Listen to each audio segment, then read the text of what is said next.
Welcome back guys, it's Brahamid here again. I've just started uploading the video for the war with new management, but I want to jump back to a video from our war with Red Dragon. This is part way through the war, so I haven't got the full result, but you can see here we've already got quite a lot of 3 stars. If I'm completely honest, I can't remember how this war went, but I know we won, so I guess that's all that matters. And this is a little video I wanted to put together about how to deal with multi-inferno towers. And okay, you're not looking at the most maxed out base here. It's a pretty new Town Hall 10. Got the Inferno towers, but they're just those level 1 Inferno towers, not completely maxed air defences, so it's not really difficult to deal with, but often as a Town Hall 9 you've pretty much got no chance unless you're very, very skilled and the base design's very bad. And as a new Town Hall 10, which is what I am, you've got that 1 extra rage. At this stage I haven't got any extra troop spots or anything like that, so I'm pretty much just raiding as I was as Town Hall 9, just the 1 extra rage spell. But I found that it is enough to take on these Town Hall 10s. And I think I did take out 1 Town Hall 10 as a Town Hall 9, although it was quite premature. But it just shows you can deal with the Inferno towers. They don't put out as much damage as you think. The problem is they target a lot of balloons at once, but if you can take them out quickly, they won't destroy your balloons. So this is a bit of a long video, but let's just take a look around the base. You can see here straight away it's an easy lure, so I mean there's plenty of options where to drop them in. I'm going to use hogs in this case, and I'm going to drop them on those archers towers because there's no chance there can be any sort of spring traps or anything.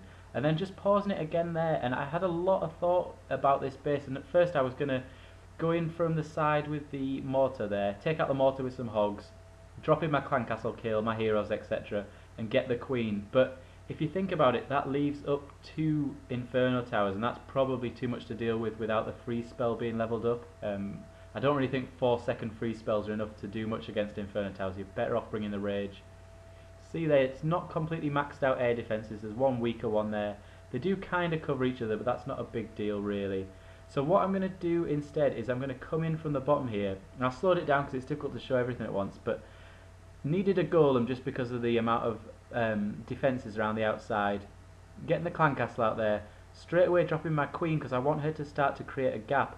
And you can see there's a spell factory on the bottom there, and that's really important for me to take out, so I'm going to drop some wizards there.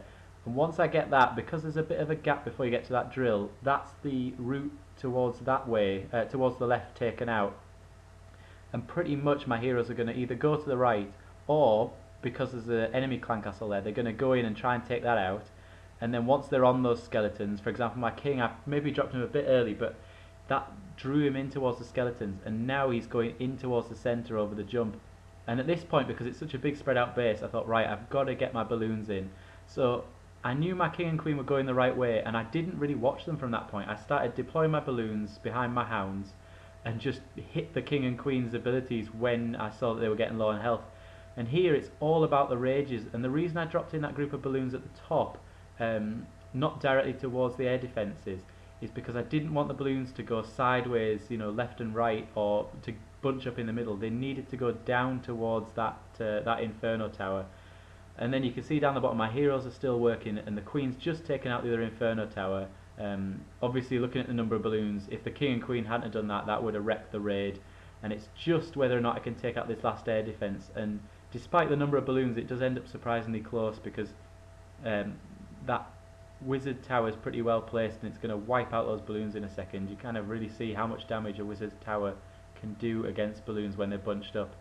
But luckily, I think by virtue of deploying my balloons so quickly, both heroes are still alive at this stage. Obviously my king's about to get taken out, and so with me having no balloons as well, this raid does run really close. You can see here a little bit of luck, the king's walking away, so I get a few free hits, and then just hit the ability at the right time so the queen doesn't get hit, and she's going to take out a lot of these buildings. And I think it was about this point I thought, right, I'm not going to lose my queen anymore because there's just that mortar left, and it was just a case of whether my cleanup troops could get round quick enough, which they could. But the key thing there was obviously the high level heroes. That's a big part of the raid. Taking out the queen and taking out one of the Inferno towers, and it took me a while to think of how I was going to do that, and in the end it pretty much meant going in not where the queen was, but rather going in for the Inferno tower and knowing the queen would just come far enough, her aggro range was kind of into the compartment that my heroes ended up in, so I didn't have to go directly for her, I could kind of draw her across. and then take out the, although leaving it a bit late, take out the Inferno Tower, and that meant it didn't kill my balloons on the back end. So I've got another similar raid against another Town Hall 10 that I want to show as well, and kind of go over some of the same theories that I used, but hopefully this will be helpful to people, particularly if you start to make that transition to Town Hall 10. So the next video is from the war with new management, and it's a slightly different attack on a Town Hall 10. Similar kind of base. Again, we've got the low level infernos. It's probably a slightly tougher base. You can see there's better walls. Interestingly, the expos are pointed down though on this one, and it's almost like a southern teaser really, so there's a pretty obvious way that I can take out an air defense and the queen, and that's where this raid differs, because instead of going for a lower number of balloons and trying to take out one of the Inferno Towers with my king and queen, what I thought I'd do here was use more balloons. I think I used about 20, and just overwhelm the two Inferno Towers.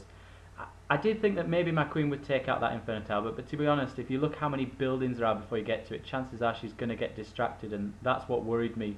Even if I came in from the side and got the queen there, she was probably going to go walkabout either up towards the Wizard's Tower or down into the sort of teaser part of the base.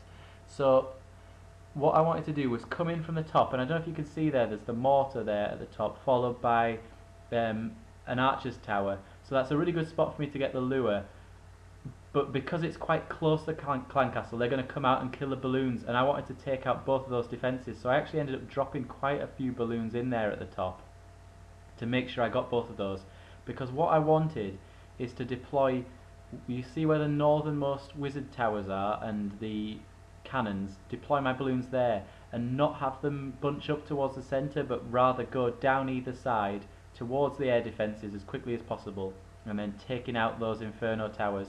And again, the Inferno Tower, yeah, it's hitting 5 balloons, but it's not going to take them out quite that quickly, and if they're raged, they will get to the Inferno Tower quick enough and take it out. So you can see there the mortar that I want to take out, you've got the Archer's Tower that I've got to take out as well. And then I'm going to try and do my lure, rather than in a corner where it's completely safe, I'm going to try and do it down here, near the air defence, so that my clan castle killing troops are going to go straight in and take out the queen, who isn't particularly high level. And in this case, unlike the other one, I felt there wasn't loads of DPS on the edge. There was quite a lot, but I thought a couple of giants would be enough, and it was in the end. And mainly they were so that I could drop some wider wizards to break the ring. So again, you can see there's a camp there in the sort of the east corner. That's going to form part of my ring. I always like to use a camp to form part of it, and then so I just need to knock out the 2 barracks down the bottom there before the dark barracks, and that'll make a really nice gap in the ring of trash buildings. So here you go. This is the lure, and also making sure that my troops don't bunch up. And I also looked out a bit there because the balloon fell on top of the witch and took her out. And you'll see here, this is something I learnt watching Hulk Files. I didn't pull it off very well, but using a minion, because I had minions and archers, both of which I could have used to lure the troops out. Using a minion means the skeletons get left behind. I then stupidly drop an archer down the bottom, which does draw the skeletons, and they're really quick, so they soon catch up. But it has nicely separated the witch from the rest of them, and she's kind of gone to exactly where I wanted to kill her really. So I just dropped my queen in there, dropped my CC with the usual, the 2-1-2 as I'd call it, the 2 witches, the wizard, and the 2 barbarians. And you can see there the giants to just distract a little bit, so I can drop in some wizards either side and take out those trash buildings. So the wizards, they're taking out what's left of the clan castle, and then they're going to take out those barracks as well. And then I thought it was probably safe to drop my king in here. He's not going to walk all the way up to that mine, so he's taking out that building. King and queen going in, and I didn't bring wall breakers. I always find that by the time I've dropped them, my king's gone through the wall anyway. You can see here he's almost through it, and if I just press his ability, he'd go through, but the queen's made a gap, and there he goes in, straight away wipes out the queen, wipes out that air defence, and I can start dropping my balloons in. And this is one thing with Town Hall 10s, particularly as a Town Hall 9, you do need to be quick, because they always run, I've always got about 5 seconds left. And there you can see the rage is going in, and the furthest tip of the rage is what I want to be touching the air defence, because I want the balloons to go quickly to the air defence, so it's not about raging on the air defence. Couple of balloons from the side, because I don't want my balloons to go out towards those wizard towers, and then raging again quickly so I can just get my balloons as fast as possible onto those multi-infernos. And you can see on the left there they're a little bit slower to get there, and they've also got the air defense to deal with. So I used my last rage down there to just give them that little extra boost, and luckily those balloons coming in from the side were just enough. And I'll just slow it down here as well, because you see I got really lucky. This balloon here on the Archer's tower is going to drop a bomb and knock out 3 defences, so I haven't really seen that happen before. Maybe a little bit lucky. I don't know whether it saved the raid or not. Potentially it did, because it was pretty close, especially close for time. And then you can see the back end there. I haven't got a whole lot of lava hounds left, which is fairly standard when you're coming up against multi-infernos, because if your lava hound pops near a multi-inferno, it's going to wipe out your lava pups in seconds.